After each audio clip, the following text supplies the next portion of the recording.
مفتی صاحب کے بیانات کے لیے مفتی مقصود مینگل کے آفیشیل چینل کو سبسکرائب کریں۔ قربانی کے لیے جانور کی عمر کتنی ہونی چاہیے؟ یہ بھی بہت اہم سوال ہے۔ بکرا یا بکری ہو تو ان میں شرعی حکم یہی ہے کہ 1 سال مکمل ہونا ضروری ہے۔ 1 سال سے 1 دن بھی کم ہوگا تو اس کی قربانی نہیں ہوگی۔ البتہ دمبے میں یہ ہے کہ وہ 6 مہینے کی ہو اور سال برابر کی نظر آتی ہو، اتنی فروا ہو، موٹی جانور ہو، طاقتور ہو، صحت مند ہو، سال کی نظر آتی ہو تو وہ پھر اس کی قربانی ہو جاتی ہے، لیکن بکرے کی نہیں۔ بکرے کی سال ضروری ہے، یاد رکھیے۔ اور گائے، بھینس اور بیل میں حکم شرعی یہ ہے کہ 2 سال کا ہونا ضروری ہے۔ 2 سال سے 1 دن بھی کم ہوگا تو اس کی قربانی پھر نہیں ہوگی۔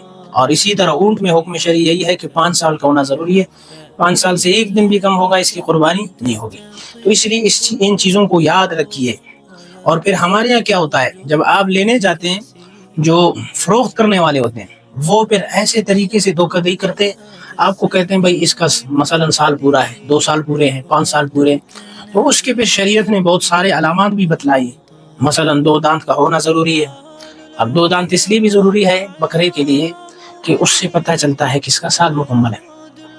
اب جو فراڈ اور دھوکہ کرنے والے لوگ ہوتے ہیں وہ پھر کیا کرتے ہیں، مثلا 1 دانت ہے 1 نہیں ہے، کہتے ہیں بھائی سال مکمل اس کا پورا ہے بھائی۔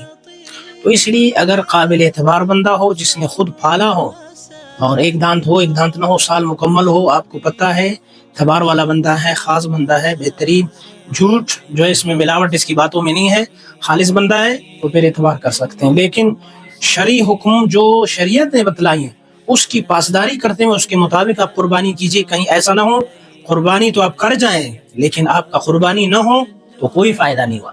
اس لیے ضروری ہے شرعی حکموں کی پاسداری، اس کا خیال رکھیے جی۔